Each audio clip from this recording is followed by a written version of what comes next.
Imagine you are a colonial candlemaker living and working in Boston during the 1700s. What would your day look like? Let's find out. Good morning. I am a candlemaker living and working here in Boston during the 1700s. The sun has risen and it is time to start my day. As a candlemaker, my work is never done, but I can check off a few items each day that help me stay on top of my orders. I begin my morning by tending to my family's needs. My husband, Thomas, is already up and about, preparing for his day as an apothecary. We have 3 children, 2 boys and a girl, who still sleep soundly. I wake them with a kiss on the cheek and tell them it is time to rise. I dress them in the finest linens I have made myself, and we all pray together before eating our breakfast. Our mornings are hectic, and we must eat quickly so we can get on with our days. For breakfast, I prepare a simple meal of bread, butter, and cheese with jam and tea. Once they are fed, I send the children off to their day at the dame school while I get started on mine. My shop is right inside our home, so I don't have far to go. I gather up my tools and the materials I need for the day and get to work. My shop is filled with the sweet smell of bayberry and beeswax. With my apron tied tight, I begin checking over my stock of candles. I have a large order of 60 candles for a merchant who will sell them in his general store. My apprentice, Joseph, is late today, so I must do what I can until he arrives. I take a long wick and dip it into a pool of hot wax. I move it slowly and carefully so that the wax hardens evenly around the wick. When I lift it from the wax, I hold it up to see how straight it is. If the candle is crooked, I place it back into the wax to finish hardening. This is a tedious process that requires a great deal of patience and care. Each candle I make must be straight and true, or my customers will complain. As I work, I think about how candles have changed life in Boston. Just 50 years ago, the streets were lit only by oil lamps and the light from shop windows. Candles have allowed homes to be bright at night and have even made street lighting possible. At this rate, it won't be long before candles replace oil lamps entirely. I finished the first candle and set it aside to cool. It looks perfect. A knock at the door interrupts my thoughts. It is Joseph, my apprentice. He is a bright young man of 14 years old who lives with his mother next door. His father died last winter, leaving his mother a widow. It was then that Joseph began working for me to help his mother earn money. He is eager to please and works diligently to learn the trade of candle making. While he is quick to learn, candle making is difficult and there is much for him to master. I trust him to make simple candles, but more complex projects require my guidance.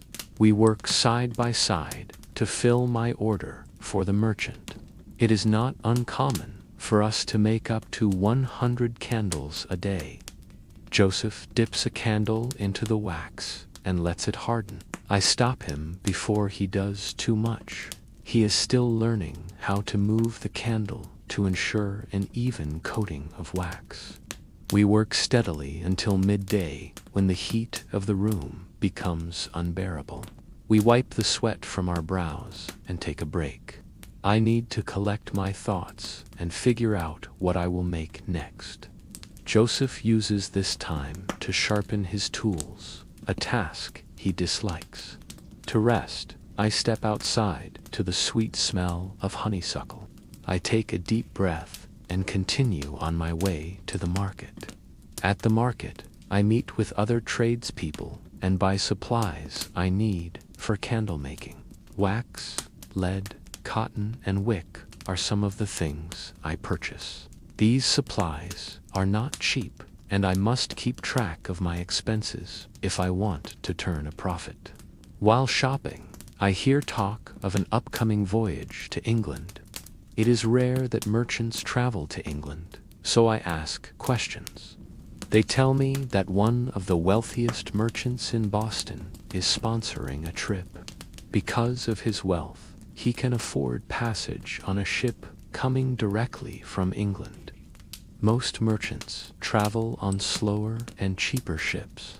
There is talk of tea, fine fabrics, and new fashions coming into Boston because of this direct route.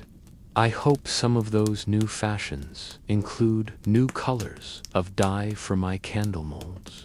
I have everything I need, so I pay the vendors and return home. Upon my arrival, I find a note from a customer asking for a special candle to be delivered that evening. She is hosting an important party and wants a special candle to be placed on her table. I have just the thing for her. I go into my storage room to retrieve a mold I have been saving. It is an 8-sided mold with fluted edges and gilded bands. I carefully remove the candle from the mold. It is beautiful. I wrap it in tissue paper and set it aside for later delivery. The afternoon is flying by, and I must hurry if I am to finish my orders. I have a steady hand, so I choose to make some dipped candles. I heat up some wax and prepare my molds. Dipped candles are simple to make, but I must be careful not to burn myself on the hot wax. I let the candles harden and then pop them out of the molds. Some are slightly misshapen, but I will save them for another day. Others are perfect and ready to be finished. I trim the wicks and add the final touches. Now they are ready to be sold. Joseph comes up behind me and asks if I will teach him how to make dipped candles. He has watched me several times, but I have been reluctant to teach him. The process is dangerous, and mistakes can easily be made. I agree to teach him, but warn him to be careful. He nods his head in understanding and begins to prepare his own candles. The evening brings the soft glow of twilight. My candles are in high demand, so I work until it is dark. My eyesight is failing, so I use a candle to light the way. I finish my work for the day, clean up my shop, and lock up for the night. I join Thomas and the children for supper, where we share stories of our days. After they are tucked into bed, Thomas and I eat our supper. We discuss the state of our business and plan for the future. We are fortunate to have steady work, but prices for wax and supplies are always changing. I fear that soon I may have to raise the price of my candles. That would mean less profit for me and less money for Thomas to earn.